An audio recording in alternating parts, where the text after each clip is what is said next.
ሰላም ሰላም የእውቀት ቤተሰብ ቻናል ቤተሰቦች እንዴት ናችሁ? እንግዲህ ያው የፓርትስ ኦፍ ስፒች ወይም የንግግር ክፍሎች እንደቀጠለ ነው ትምህርቱ። እናንተም ከዚህ በፊት ያሉትን ፓርቶች በደንብ እየተረዳችሁ እንደሆነ ተስፋ አድርጋለሁ። ያልገባችሁ ነገር ካለ ደግሞ ምንም ነገር አትፍሩ፣ በነፃነት ፍሪሊ ጥያቄ መጠየቅ ትችላላችሁ። ዛሬ ደግሞ አምስተኛው ፓርትስ ኦፍ ስፒች አይነት ወይም የንግግር ክፍሎች ማለት አድቨርብ ነው። አድቨርብ በአማርኛ ተውሳከ ግስ ማለት ነው።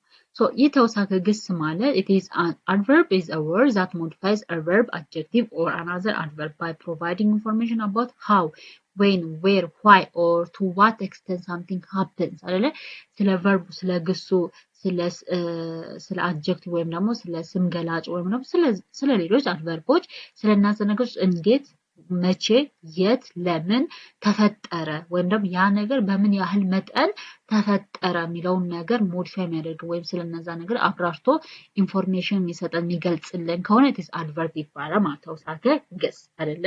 ስለዚህ ስለዛ ግስ ስለ ግሱ ወይም ደግሞ ስለ ስም ገላጩ እንዴት ሆነ ለምን ሆነ የት ሆነ ወይም ደግሞ ምን ያህል ነገር ተፈጸመ እንዴትስ ሆነ የሚለው የሚገልጽልን ወይም ደግሞ ግሱ እንዴት ተፈጸመ ግስ ሲባል የአንድ አረፍተ ነገር ማሰሪያ አንቀጽ ነው አይደል? የአንድ አረፍተ ነገር መደምደሚያ ድርጊትን አይደል የሚገልጸው? ያ ድርጊት እንዴት ተፈጸመ የሚለውን የሚገልጽልን it is adverb ይባላል ወይም ደግሞ ተውሳከ ግስ።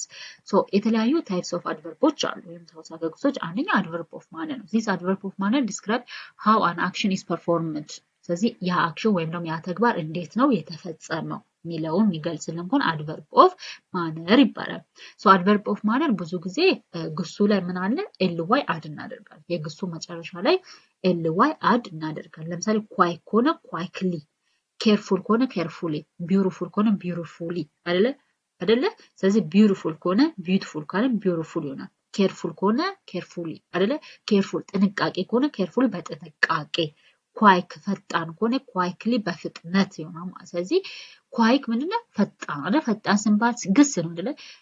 ኳይክሊ ስለው ደግሞ በፍጥነት አይደለ? ስለዚህ ስለ ግሱ የበለጠ አክሽኑ እንዴት እንደተፈጸመ ዲስክራይብ አደረኩኝ ማለት። ለምሳሌ ሽራን ኳይክሊ ቱ ካች ዘካት አይደለ? እሷ ድመቷን ለመያዝ በፍጥነት ሮጠች። በምን ሆነ? በፍጥነት ሮጠች። እዚህ ጋር ራን የሚለው ምንድነው? ኢትስ ግስ ነው አይደለ? ከዛም ኳይክሊ የሚለው ደግሞ በፍጥነት አይደለ? በፍጥነት ሮጠች አይደለ? ስለዚህ ምን እያደረገው ስለ ግሱ ወይም ስለ አክሽን አይደለ? ራን የሚለው አክሽን ነው አይደለ? ስለዚህ አክሽን የበለጠ ምን እያደረኩ ነው? እየገለጽኩት ነው ማለት ነው። ሞዲፋይ እያደረኩት ነው ማለት ነው። ሌላኛው adverb of manner ነው አይደለ? የጊዜ ተውሳከ ግስ ማለት ነው። this adverb of manner indicate when, how long or how often an action occur አይደለ? ያ አክሽን ወይም ደግሞ ያ ተግባር ምን ያህል ጊዜ ወይም ለምን ያህል ርዝመት ተፈጸመ ወይም ደግሞ ለምን ያህል ጊዜ ተፈጸመ ወይም ደግሞ how often መች አይደለ? መች ተፈጸመ የሚለው የሚገልጽልን ከሆነ it's adverb of time ስለ ታይም ነው የሚገልጸው ማለት። ለምሳሌ now አሁን soon yesterday ትላንትና always ሁልጊዜ never በፍጹም አይደል? እነዚህ አሁን እንደዚህ አይነት ወርዶች ምን ነው የሚገልጹት? ታይምን ነው አይደለ? ጊዜ ነው የሚገልጹት። ስለዚህ adverb of time ይባላል። ለምሳሌ we will meet tomorrow ነገ እንገናኛለን። መቼ? ነገ አይደለ? ይሄ tomorrow የሚለው ነገር it is adverb of time ይባላል ማለት because it is indicate a time አይደለ? ታይም ጊዜን ስለሚገልጽ ማለት ነው። the third types of adverb is adverb of place ነው አይደለ? ቦታ የሚገልጹ ተውሳከ ግሶች this adverb of place indicate where or to where an action take place አይደለ? አክሽኑ ወይም ደግሞ ተግባሩ የት ወይም ደግሞ ወዴት አይደለ? የት ወይም ደግሞ ወዴት ይፈጸማል ወይም ደግሞ የት ነው የተፈጸመው ወይም ደግሞ ወዴት ነው የሚፈጸመው የሚለውን ኢንዲኬት የሚያደርግልን adverb of place ይባላል ማለት ነው። ለምሳሌ here, there, everywhere, inside, upward ከላይ inside, west, everywhere ሁሉም ቦታ there, here እዚህ እነዚህ አይነት ወርዶች adverb of place ይባላሉ። such children are playing outside አይደል? ልጆቹ ውጪ እየተጫወቱ ነው አይደለ? ልጆቹ ውጪ ወይም ደግሞ ከግቢ ውጪ እየተጫወቱ የት? outside ውጪ ማለት ነው። ይሄ outside የሚለው it is adverb of place ቦታ ነው የሚገልጸው ማለት ነው። አራተኛው adverb of degree ወይም intensity መጠን አይደለ? ምን ያህል መጠን እንደሆነ አይደለ? በምን ያህል መጠን ወይም ደግሞ ምን ያህል intensity ኃይሉ ወይም ደግሞ መጠንን የሚገልጽ ከሆነ adverb of degree ወይም ደግሞ intensity ይባላል። it is indicate intensity ወይም extent ለምሳሌ very አይደለ? very በጣም quite ጸጥ ያለ to በጣም እንደማለት ነው። almost completely ሙሉ በሙሉ እንደማለት ነው አይደለ? ስለዚህ እዚህ ጋር ያው እንዳልኳቸው adverb of degree ወይም intensity መጠንን ነው አይደል extent ምን ያህል መጠን ወይም ደግሞ intensity ይገልጻል ማለት ነው። ለምሳሌ she is very talented እሷ በጣም talented ወይም ጎበዝ ናት አይደለ? ስለዚህ እሷ ጎበዝ መሆኗን በምን እየገለጽኩት ነው? በጣም በሚለው ወይም ደግሞ በጣም ጎበዝ መሆኗን ዲግሪ ወይም ምን ያህል ጎበዝ እንደሆነች ኤክስተንቱን እየገለጽኩኝ ነው ማለት ነው።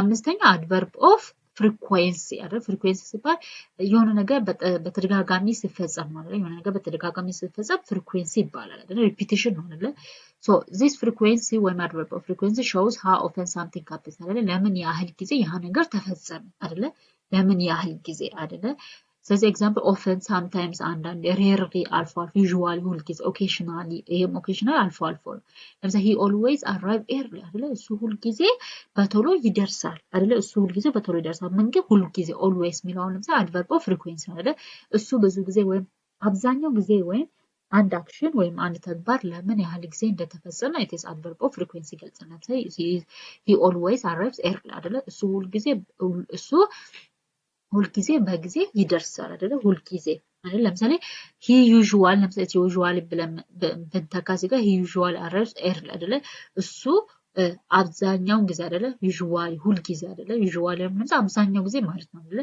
እሱ አብዛኛው ጊዜ በቶሎ ይደርሳል he always arrives early ሲሆን ደግሞ እሱ ሁል ጊዜ አይደል አብዛኛው ነው ሁል ጊዜ ይለኛል አይደለ ስለዚህ እሱ ሁል ጊዜ በቶሎ ይደርሳል ስለዚህ እንደዚህ አይነት አንድ አክሽን how often something happens ስለዚህ ያ አክሽን ለምን ያህል ጊዜ ተፈጸመ ቢሆን ፍሪኩዌንሲ ሪፒቲሽን የምንገልጽ እኮ adverb of frequency ነው ስድስተኛው adverb of certainty እርግጠኝነት አይደለ እርግጠኝነትን የሚገልጹ ተውሳከ ግሶች አሉ ለምሳሌ this adverb of certainty expresses level of certainty and indicate how sure someone is about something happening አይደለ ስለ አንድ ነገር ስለሚፈጸመው ነገር ምን ያህል እርግጠኛ ነኝ አይደለ እርግጠኝነትን ወይም ደግሞ ስለዛ ነገር ያንን ነገር እርግጠኛ ስለዛ ነገር እርግጠኛ መሆናችንን የምንገልጽበት adverb of certainty ነው ለምሳሌ definitely probably perhaps surely የመሳሰሉ ቃላት it is adverb of certainty ይገልጻሉ I will definitely attend the meeting አይደል እኔ ሙሉ በሙሉ እርግጠኛ ነኝ ያንን ሚቲንግ ወይም ደግሞ ያንን ስብሰባ አታደመዋለሁ አይደለ ስለዚህ ያንን ስብሰባ ወይም ያንን ሚቲንግ እንደምትታደመው definitely ሙሉ በሙሉ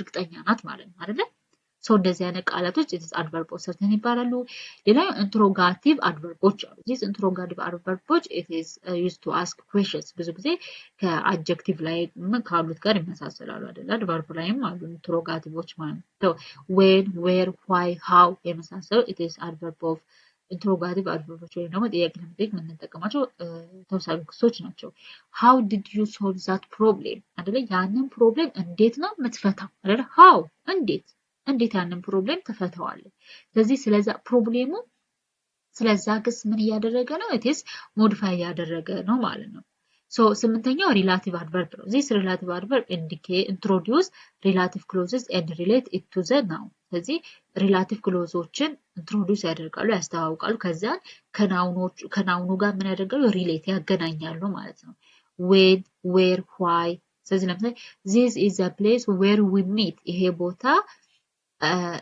ቦታ እኛ የተገናኘንበት ቦታ ነው ይሄ ቦታ እኛ የተገናኘንበት ቦታ ነው ስለዚህ ስለ ናውኑ ምን እያደረገ ነው መጀመሪያ ሪላቲቭ ክሎዝን ከናውኑ ጋር ወይም ከባለቤቱ ጋር it is relate እያገናኘልን ነው ማለት ነው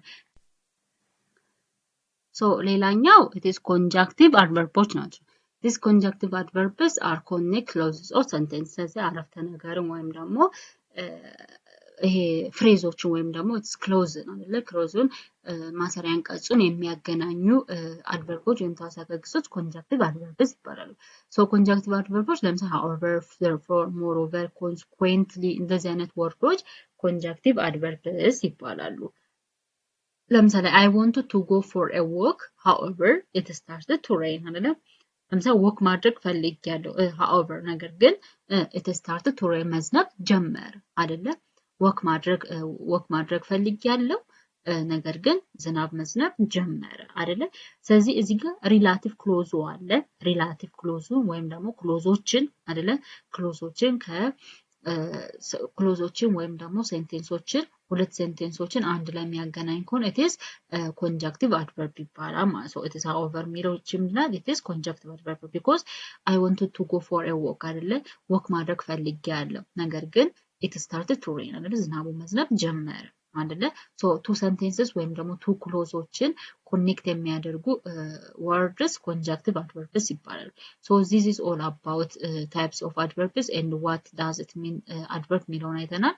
እዚህ ጋር 8 questions to practice multiple questions አሉ። ለምሳሌ which of the following sentence contains an adverb አይደለ? adverb contain ያደረገው sentence የቱ ነው አይደል ጥያቄው። ለምሳሌ the dog barked loudly, the dog is barking, the dog runs fast አይደለ? the dog is friendly አይደለ? ሶ ከዚህ ውስጥ አሁን ለምሳሌ adverb የሆነው አይደለ? ወይም ደግሞ ተውሳከ ግስ የሆነው የቱ ነው አይደል? ለምሳሌ እዚህ ጋር ተውሳከ ግስ የሆነው የቱ ነው? ለምሳሌ ማነው the dog barked loudly አይደለ? ውሻው ምን ሆነ? ውሻው እንዴት ነው? loudly ማለት በጣም ጮኸ አይደለ? ውሻው በጩኸት ወይም ውሻው በጣም ጮኸ አይደለ?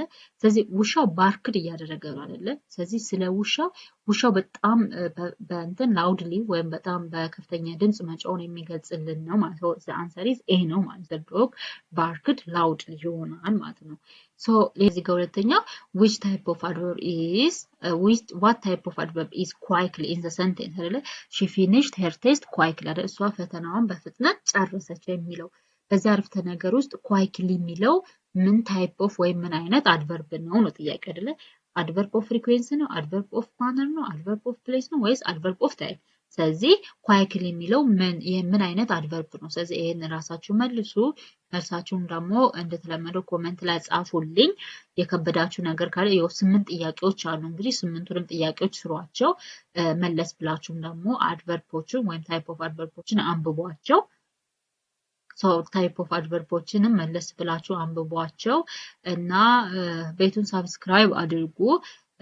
የማስተምረው ነገር እንደሚገባችሁ ተስፋ አደርጋለሁ። ኮሜንት ደግሞ ኮሜንት ጻፉልኝ። ምክንያቱም እናንተ የምትሰጡኝ ኮሜንት እኔ ነገሮችን እንዳስተካክል እና የበለጠ እንድሰራ ይረዳኛል ማለት ነው። ቤቱን ሳብስክራይብ አድርጉ። ለጓደኞቻችሁም ቻናሉን ሼር አድርጉላቸው። አመሰግናለሁ። መልካም ቀን ባይ